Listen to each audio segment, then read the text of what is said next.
Bismillahirrahmanirrahim. Assalamu alaikum. This is Muhammad Ali Rana from Ghulamane-e-Abbas School.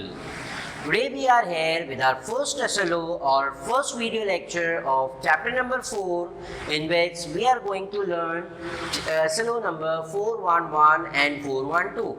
And today we are starting our chapter number 4, that is turning effect of forces. इस chapter के अंदर हम जो है वो force के turning effect के बारे में पढ़ेंगे कि टर्निंग इफेक्ट क्या होता है और उसके कौन कौन से इफेक्ट होते हैं जो कि डेली लाइफ में अप्लाई हो रहे हैं और उस टर्निंग इफेक्ट को हम डेली लाइफ में किस तरह से यूज करते हैं। अगर हम अपने चैप्टर नंबर 3 जिसमें हमने डायनामिक्स में फोर्स का इंट्रोडक्शन पढ़ा था, वहाँ हमने फोर्स के बहुत सारे इफेक्ट देखे थे, जिसमें हमने ये सीखा था कि force can change the state of the body, force can change the direction of the body, force can change the momentum और force can change the shape of the body. Similarly उन इफेक्ट्स के साथ साथ इस chapter के अंदर हम वो इफेक्ट पढ़ेंगे जिसमें जब भी किसी बॉडी के ऊपर फोर्स अप्लाई होती है तो फोर्स अप्लाई करने से बॉडी के अंदर टर्निंग इफेक्ट प्रोड्यूस हो, और अगर बॉडी के अंदर रोटेशन प्रोड्यूस हो तो ऐसा जो इफेक्ट है फोर्स का उस बॉडी के ऊपर उसे हम टर्निंग इफेक्ट ऑफ फोर्स या फिर टॉर्क और मूवमेंट कहते हैं। तो ये तमाम जो है वो जो नेम है वो एक ही चीज के नाम है, दैट इज टॉर्क, मूवमेंट और टर्निंग इफेक्ट ऑफ फोर्स। ये तमाम जो है वो सेम चीज के ही नाम है। दोबारा से देख लेते हैं इसको कि व्हाट इज टॉर्क, मूवमेंट और टर्निंग इफेक्ट ऑफ फोर्स। जब भी किसी बॉडी के ऊपर हम फोर्स अप्लाई करते हैं तो फोर्स अप्लाई करने से उस बॉडी के अंदर रोटेशन प्रोड्यूस हो जाए, तो ऐसे इफेक्ट को, ऐसी फोर्स के इफेक्ट को जो है वो हम turning effect of force, movement और टॉर्क कहते हैं। जैसे फॉर एग्जाम्पल अगर डेली लाइफ में बेतहाशा जगहों पे हम फोर्स अप्लाई करते हैं और फोर्स अप्लाई करने से उस बॉडी के अंदर change of state, change of direction, change of momentum और शेप होने के बजाय उस बॉडी के अंदर रोटेशन प्रोड्यूस हो जाती है। फॉर एग्जाम्पल जब हम कार का स्टीयरिंग व्हील के ऊपर फोर्स अप्लाई करते हैं तो स्टीयरिंग व्हील रोटेट हो जाता है। सिमिलरली जब हम बाइसिकल को पेडल करते हैं तो पेडल करने से भी जो है वो उस पेडल के अंदर रोटेशन प्रोड्यूस होती है। इसी तरह से जब हम एक स्पैनर की मदद से हम एक नट को ओपन करने के लिए फोर्स अप्लाई करते हैं तो उससे भी क्या होता है कि उस बॉडी के अंदर रोटेशन प्रोड्यूस हो जाती है। इसी तरह से जब हम अपने हैंड्स की मदद से किसी चीज को यूं उठाने की कोशिश करते हैं तो हैंड्स के अंदर भी जो है वो इस तरह से ये वाला जो आर्म है वो यहाँ इस तरह से रोटेशन प्रोड्यूस हो जाती है उसके अंदर। इसी तरह से जब हम बॉटल का कैप को ओपन करते हैं तो बॉटल के कैप को ओपन करने के लिए भी हम जब फोर्स अप्लाई करते हैं तो उस फोर्स से रोटेशन प्रोड्यूस होती है। इसी तरह से जब हम एक स्क्रू ड्राइवर की मदद से नट को या स्क्रू को ओपन करते हैं तो उस वक्त भी हम जो है वो फोर्स अप्लाई करते हैं और उस फोर्स की वजह से उस स्क्रू के अंदर जो है वो टर्निंग इफेक्ट प्रोड्यूस होता है, वो स्क्रू जो है वो रोटेट हो जाता है। इसी तरह से अगर हम जो है वो स्विंग्स को देखें तो स्विंग्स के अंदर भी जो है वो रोटेशन प्रोड्यूस होती है। सीसॉ को देखें, सीसॉ के अंदर भी फोर्स अप्लाई करने से रोटेशन होती है। तो ये बहुत सारी एग्जांपल्स हैं जहां हर जगह पर फोर्स अप्लाई करने से जब बॉडी मूव होने के बजाय, स्टॉप होने के बजाय या बॉडी डायरेक्शन चेंज करने के बजाय रोटेट हो जाए तो ऐसे इफेक्ट को जो है वो हम मूवमेंट या टर्निंग इफेक्ट कहते हैं। जरूरी नहीं है कि फोर्स अप्लाई करने से बॉडी की स्टेट चेंज हो जाए, फोर्स अप्लाई करने से बॉडी के अंदर रोटेशन भी प्रोड्यूस हो सकती है और उसी रोटेशन से रिलेटेड फिनोमेनास और इफेक्ट्स वगैरह हम इस चैप्टर के अंदर पढ़ेंगे। सो इन एग्जांपल्स में हमने देखा कि फोर्स अप्लाई करने से जब बॉडी के अंदर रोटेशन प्रोड्यूस होती है तो उसे हम टर्निंग इफेक्ट ऑफ फोर्स कहते हैं। सो अगर हमें डिफाइन करना हो मूवमेंट को या टॉर्क को या टर्निंग इफेक्ट ऑफ फोर्स को तो हम इस तरह से डिफाइन करेंगे, when a force applied on a body and it produce rotation This rotating effect or this turning effect of force is known as torque. इस effect को जो है वो हम टॉर्क कहते हैं। अच्छा, इन तमाम एग्जाम्पल्स के अंदर जरूरी नहीं है कि बॉडी जो है वो कंप्लीट रोटेशन करे। एक सर्कुलर पाथ में कंप्लीट रोटेशन करना जरूरी नहीं है। बस अगर बॉडी रोटेट भी कर रही है, चाहे कंप्लीट सर्कुलर पाथ ना हो, तब भी जो है वो इफेक्ट जो है वो टर्निंग इफेक्ट या मूवमेंट कहलाता है। अगर हम जगह जगह पे जो बैरियर्स लगाए जाते हैं गली के एंड पर, उसके अंदर भी देखें तो वो बैरियर भी जो है वो एक तरह से रोटेशन प्रोड्यूस हो रही होती है उसके अंदर, वहां पर भी जो है वो टर्निंग इफेक्ट का यूज हो रहा होता है। इसी तरह से जो सर्कस के अंदर जो शो प्रेजेंट कर रहे होते हैं, वो एक किसी चीज के ऊपर अपने आप को बैलेंस करते हैं या फिर एक रोप के ऊपर खड़े होकर अपने आप को बैलेंस कर रहे होते हैं, तो वो बैलेंसिंग के अंदर भी जो है वो टर्निंग इफेक्ट ऑफ फोर्स का यूज कर रहे होते हैं। सो टर्निंग इफेक्ट के अब हम फैक्टर कुछ देख लेते हैं। हमने डिफाइन किया टर्निंग इफेक्ट को या टॉर्क को, साथ साथ जो है उसका सिंबल भी देख लेते हैं कि टॉर्क को हम जो है वो इस तरह से इस सिंबल से रिप्रेजेंट करते हैं। This is torque, it is used to represent the quantity that is torque। और उसका आगे जाके जो है हम उसका यूनिट भी देखेंगे, साथ साथ हम ये भी मेंशन करते चले कि जो क्वांटिटी है, फिजिकल क्वांटिटी है torque, it is a vector quantity. Its mean it is defined with the help of magnitude as well as direction. ये मैग्नीट्यूड और डायरेक्शन दोनों के साथ डिस्क्राइब की जाती है। अब जो है वो टॉर्क के कुछ फैक्टर्स देख लेते हैं कि टॉर्क किन फैक्टर्स पर डिपेंड करता है। सो टॉर्क के हमारे पास जो है वो 3 फैक्टर्स मौजूद हैं, जिसमें सबसे पहले है magnitude of force. So magnitude of force को समझते हैं कि टॉर्क किस तरह से मैग्नीट्यूड ऑफ फोर्स पर डिपेंड करता है। फॉर एग्जांपल हमारे पास एक डोर मौजूद है, इस डोर के ऊपर भी जब हमें उसे ओपन या क्लोज करना होता है तो हम इस डोर के ऊपर फोर्स अप्लाई करते हैं। And once again this force produces a turning effect और रोटेशन इन द डोर। तो इस फोर्स अप्लाई करने की वजह से इस डोर के अंदर जो है वो टर्निंग इफेक्ट प्रोड्यूस होता है। तो हम क्या करते हैं कि जब हमें ओपन करना है इस डोर को, फॉर एग्जांपल जो है वो हैवी सा मेटल का डोर है या मेटल का गेट है, अगर एक छोटा बच्चा उसके ऊपर फोर्स अप्लाई करता है तो हो सकता है उससे ये डोर ओपन ना हो। क्यों नहीं होगा? बिकॉज वो कम अमाउंट ऑफ फोर्स अप्लाई कर रहा है। जितना टर्निंग इफेक्ट इस डोर को रिक्वायर्ड है ओपन करने के लिए, उतनी फोर्स है वो बच्चा नहीं लगा पाएगा। सिमिलरली अगर कोई एक एडल्ट इस डोर के ऊपर फोर्स अप्लाई करता है तो वो आसानी से इस डोर को ओपन कर सकता है। सो क्या डिफरेंस है इनके अंदर? डिफरेंस ये है कि जो एडल्ट पर्सन है वो उस जो अमाउंट ऑफ फोर्स अप्लाई कर रहा है वो ज्यादा है, जबकि जो छोटा बच्चा है वो टर्निंग इफेक्ट वो जो फोर्स अप्लाई कर रहा है उसे टर्निंग इफेक्ट प्रोड्यूस नहीं हो पा रहा। In short it's mean that कि टॉर्क जो है वो डिपेंड करता है मैग्नीट्यूड ऑफ फोर्स के साथ इन डायरेक्ट प्रोपोर्शन। अगर फोर्स हम ज्यादा अप्लाई करेंगे, greater will be the force, the greater will be the turning effect produce. जितना ज्यादा हम फोर्स अप्लाई करेंगे, टर्निंग इफेक्ट जो है वो उतना ज्यादा प्रोड्यूस होगा। So first factor is magnitude of force. Second factor पे आने से पहले हम एक चीज मेंशन करते चलते हैं, that is axis of rotation. Axis of rotation का क्या मतलब है कि इस चैप्टर के अंदर हम फोर्स के टर्निंग इफेक्ट को स्टडी कर रहे हैं। टर्निंग इफेक्ट का मतलब है बॉडी रोटेट करेगी, और बॉडी रोटेट जब भी करती है तो it rotate around a certain axis. Her body जब रोटेट करती है तो एक सर्टेन एक्सिस के अराउंड रोटेट करती है। फॉर एग्जांपल हमारे पास जो फैन है, फैन जब रोटेट कर रहा है तो लेट्स सपोज ये डायरेक्शन है फैन की, इस डायरेक्शन के अंदर फैन रोटेट कर रहा है। So this line is the axis of rotation। जिस लाइन के अराउंड, जिस पॉइंट के अराउंड बॉडी रोटेट करती है उसे पॉइंट ऑफ रोटेशन और उस लाइन को एक्सिस ऑफ रोटेशन कहते हैं। इसी तरह से जब हम स्पैनर को यूज करके जब हम नट को ओपन करते हैं, सो नट जो है वो इस डायरेक्शन के अंदर रोटेट हो जाएगा। This is the point of rotation.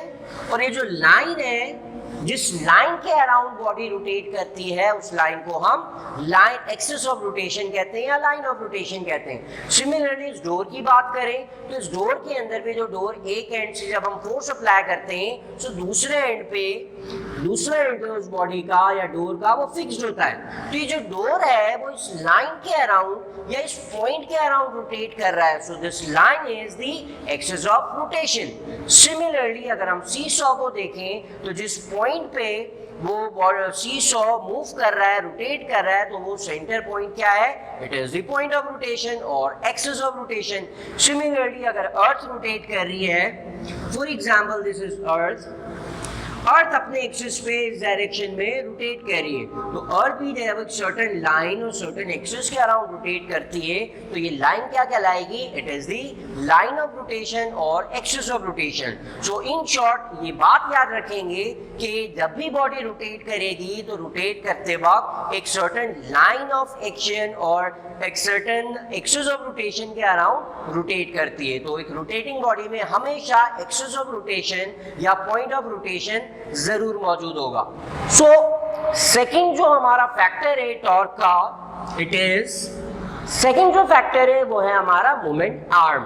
Moment arm का मतलब क्या है? मोमेंट आर्म का मतलब होता है कि जिस पॉइंट पे हम फोर्स अप्लाई कर रहे हैं, लेट्स सपोज इस डोर के ऊपर हम यहाँ पर फोर्स अप्लाई कर रहे हैं, जिस पॉइंट पे हम फोर्स अप्लाई करते हैं वो पॉइंट कहलाता है point of action of force.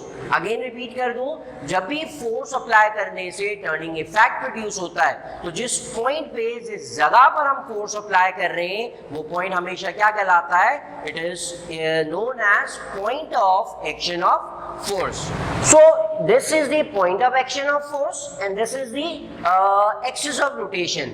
So movement arm का मतलब है the shortest distance or the perpendicular distance between the axis of rotation and the point of action of force. ये मूवमेंट आर्म क्या चीज है? मूवमेंट आर्म एक distance है। कौन सा डिस्टेंस है? It is the distance between the point of action of force and the axis of rotation. इन दोनों के दरमियान जो शॉर्टेस्ट डिस्टेंस और the perpendicular distance is known as movement arm. उस परपेंडिकुलर डिस्टेंस को हम मूवमेंट आर्म कहते हैं। सो इस लाइन से लेकर इस पॉइंट तक जो डिस्टेंस है, ये डिस्टेंस हमारा पास कहलाता है मूवमेंट आर्म। और मोमेंट आर्म को हम यूजुअली L से रिप्रेजेंट करते हैं। So this is moment arm L and force F। अच्छा, तो हमने तो ये डिफाइन कर दिया मोमेंट आर्म को। अब हम देखते हैं कि इसका इफेक्ट क्या होता है अगर हम टॉर्क के ऊपर देखें। सो फॉर एग्जांपल यूजुअली जो डोर नॉब होती है, डोर हैंडल होता है, वो हमेशा एक्सिस ऑफ रोटेशन से ज्यादा दूर बनाया जाता है। क्यों बनाते हैं इतना अवे करके? जहां एक्सिस ऑफ रोटेशन है कभी भी वहीं पर डोर नॉब या डोर हैंडल नहीं लगता।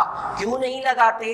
बिकॉज जब भी हम इस डोर नॉब को जितना करीब रखेंगे इस लाइन ऑफ एक्शन से या एक्सिस ऑफ रोटेशन से, डोर को ओपन करना हमारे लिए ज्यादा मुश्किल होगा। हम डोर से जितना अवे जाकर फोर्स अप्लाई करेंगे, हमारी जो एप्लीकेशन ऑफ फोर्स है, उसका जो इफेक्ट है, टर्निंग इफेक्ट है, वो ज्यादा से ज्यादा होता है। इट्स मीन कि अगर हमारा जो point of action of force है या वो जो पॉइंट है जहां हम फोर्स अप्लाई कर रहे हैं, वो इस एक्सिस ऑफ रोटेशन से जितना ज्यादा दूर होगा वहां टर्निंग इफेक्ट उतना ज्यादा प्रोड्यूस होगा। इसी तरह से अगर हम इसकी एग्जांपल लें, सो this is the point of action of force और this is the axis of rotation और this is the point of rotation। और इसको ओपन करने के लिए हम यहाँ पर एक फोर्स अप्लाई करते हैं। जब हमने यहाँ पर फोर्स अप्लाई की तो ये हो सकता है रोटेट हो जाए, बट इतनी आसानी से रोटेट ना हो। बट जब हम इसके ऊपर इस डायरेक्शन में फोर्स अप्लाई करेंगे तो पॉइंट ऑफ रोटेशन से जितना दूर जाके हम फोर्स अप्लाई करेंगे, हमारा जो टर्निंग इफेक्ट है वो उतना ज्यादा प्रोड्यूस हो जाएगा, उतना ज्यादा आसानी से प्रोड्यूस हो जाएगा। साथ साथ फॉर एग्जांपल इसका जो हैंडल है, इसको मैं और ज्यादा बड़ा कर दूं। जब हैंडल बड़ा कर दिया तो उससे क्या होगा? अगर मैं और ज्यादा अवे जाके फोर्स अप्लाई करूं सो इन तीनों फोर्सेस से टर्निंग इफेक्ट प्रोड्यूस होगा, बट ज्यादा टर्निंग इफेक्ट किसमें प्रोड्यूस होगा, ज्यादा आसानी से बॉडी कहां पर जो है वो रोटेट हो जाएगी, in this case last force, जो कि दिस पॉइंट ऑफ रोटेशन से ज्यादा अवे है। जितना दूर जाके, जितना एक्सिस ऑफ रोटेशन से अवे जाके फोर्स अप्लाई होगी, वहां टर्निंग इफेक्ट उतना ज्यादा प्रोड्यूस होता है। सो और second factor is moment arm. हमने कहा था कि टॉर्क डायरेक्टली प्रोपोर्शनल है फोर्स के साथ, and torque is directly proportional to moment arm. Torque force के साथ और टॉर्क मोमेंट आर्म दोनों के साथ डायरेक्टली प्रोपोर्शनल है। एक और फैक्टर को स्टडी करते हैं कि टर्निंग इफेक्ट और किस पर डिपेंड करता है। सो फॉर एग्जांपल हमारे पास एक रॉड मौजूद है और रॉड का ये एंड फिक्स्ड है, यहाँ से रॉड रोटेट नहीं हो सकती। तो जब मैं इसके ऊपर फोर्स अप्लाई करूंगा रोटेट करने के लिए, ये रॉड या तो ये इस डायरेक्शन में रोटेट करेगी या फिर जो है वो इस डायरेक्शन में यूं क्लॉकवाइज और एंटी क्लॉकवाइज डायरेक्शन में ये जो रॉड है वो रोटेट करेगी। फॉर एग्जाम्पल मैं दो equal amount of force apply करता हूँ। फॉर एग्जाम्पल मैंने मैक्सिमम एंड के ऊपर एक 100 न्यूटन की फोर्स इस डायरेक्शन में अप्लाई कर दी और एक 100 न्यूटन की फोर्स इस डायरेक्शन में अप्लाई कर दी। तो दोनों फोर्सेस में से कौन सी फोर्स रोटेशन प्रोड्यूस करेगी? ऑब्वियसली ये वाली जो फोर्स है वो रोटेशन प्रोड्यूस करेगी, बट ये फोर्स जो है वो रोटेशन प्रोड्यूस नहीं करेगी। अगर फॉर एग्जांपल ये रॉड है, ये एंड इसका फिक्स्ड है और इसके ऊपर अगर मैं इस डायरेक्शन में फोर्स अप्लाई करूंगा तो रॉड यूं रोटेट कर जाएगी। अगर इस रॉड के ऊपर मैं इस डायरेक्शन में फोर्स अप्लाई करूं या उसको यूं इस डायरेक्शन में पुल करने के लिए फोर्स अप्लाई करूं तो ये फोर्स जो है वो टर्निंग इफेक्ट प्रोड्यूस नहीं कर रही। क्यों नहीं कर रही वो देखते हैं। So this is point of rotation. ये हमारे पास पॉइंट ऑफ रोटेशन आ गया। ये हमारे पास point of action of force है जहां फोर्स अप्लाई हो रही है, और इन दोनों पॉइंट्स के दरमियान का जो डिस्टेंस है ये क्या कहलाता है? This is moment arm represented by L. अच्छा, तो ये मोमेंट आर्म की डायरेक्शन हो गई हमारे पास, और ये फोर्स की डायरेक्शन, और ये एक और फोर्स की डायरेक्शन है। तो यहां हमने देखा कि वो फोर्स जो कि मोमेंट आर्म के साथ परपेंडिकुलर हो वो फोर्स टर्निंग इफेक्ट प्रोड्यूस करती है, जबकि वो फोर्स जो कि इस परपेंडिकुलर डिस्टेंस या मोमेंट आर्म के साथ सेम डायरेक्शन में हो या ऑपोजिट डायरेक्शन में हो तो वो फोर्स टर्निंग इफेक्ट प्रोड्यूस नहीं करती। टॉर्क डिपेंड करता है the angle between the force end moment arm. Force और मोमेंट आर्म के दरमियान जो एंगल है उस पर डिपेंड करता है टॉर्क, बिकॉज यहाँ पर भी फोर्स अप्लाई हो रही है बट ये वाली फोर्स जो है वो टर्निंग इफेक्ट प्रोड्यूस नहीं कर रही। सो टर्निंग इफेक्ट जो है वो हमारे पास थर्ड फैक्टर आ गया, that is angle between force end moment arm. Force और मोमेंट आर्म के दरमियान जो एंगल है उस पर डिपेंड करता है टॉर्क। सो अगर हम फॉर्मूला हम बनाएं इन तीन फैक्टर की मदद से, सो टॉर्क का जो फॉर्मूला है वो इक्वल होता है force multiply by moment arm. इन दो वेरिएबल्स पर जो है वो डिपेंड करता है। साथ साथ ये जो थर्ड फैक्टर हमने डिस्क्राइब किया angle between force end moment arm, जिसमें हमने ये देखा कि अगर फोर्स और मोमेंट आर्म आपस में 90 डिग्री फॉर्म कर रहे हैं तो उस केस में जो टॉर्क है वो मैक्सिमम प्रोड्यूस होता है। जब मोमेंट आर्म और फोर्स आपस में सेम डायरेक्शन में हो, सेम लाइन में हो, तो ऐसे केस के अंदर टॉर्क जो है वो जीरो होता है। तो हम यहाँ पे मेंशन कर देते हैं torque is maximum when force is perpendicular to the moment arm. So perpendicular means angle between them is 90 degree. So force maximum होगा when force and moment arm are perpendicular to each other, they make 90 degree between them. Similarly, torque minimum or torque zero. Zero कब होगा torque? When force and moment arm are in same line. Same line से मुराद हमारी ये है कि दोनों same direction में एक्ट कर रहे हो, दोनों की डायरेक्शन सेम हो या दोनों की डायरेक्शन ऑपोजिट हो, तो इस केस के अंदर जो टॉर्क है वो जीरो होगा। तो हमारे पास जो फॉर्मूला आया था टॉर्क का, उस फॉर्मूला में से अगर हम यूनिट डिस्क्राइब करें टॉर्क का, so force is measured in Newton's and L is the momentum, और मोमेंटम हमने डिस्क्राइब किया the distance between point of rotation and the point of action of force. So in short this momentum is a distance, so distance is measured in meter. So the SI unit of torque is Newton meter.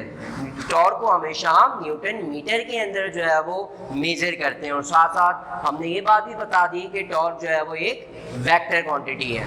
Okay, तो ये था हमारा first lecture जिसमें हमने torque का description present किया, torque की कुछ डेली लाइफ से एग्जांपल्स देखी और मैथमेटिकल फॉर्मूला देखा और उसका SI यूनिट डिस्क्राइब किया कि टॉर्क का फॉर्मूला क्या होता है और टॉर्क का SI यूनिट क्या है। साथ साथ हमने टॉर्क के कुछ फैक्टर्स देखे कि टॉर्क किन किन चीजों पर डिपेंड करता है।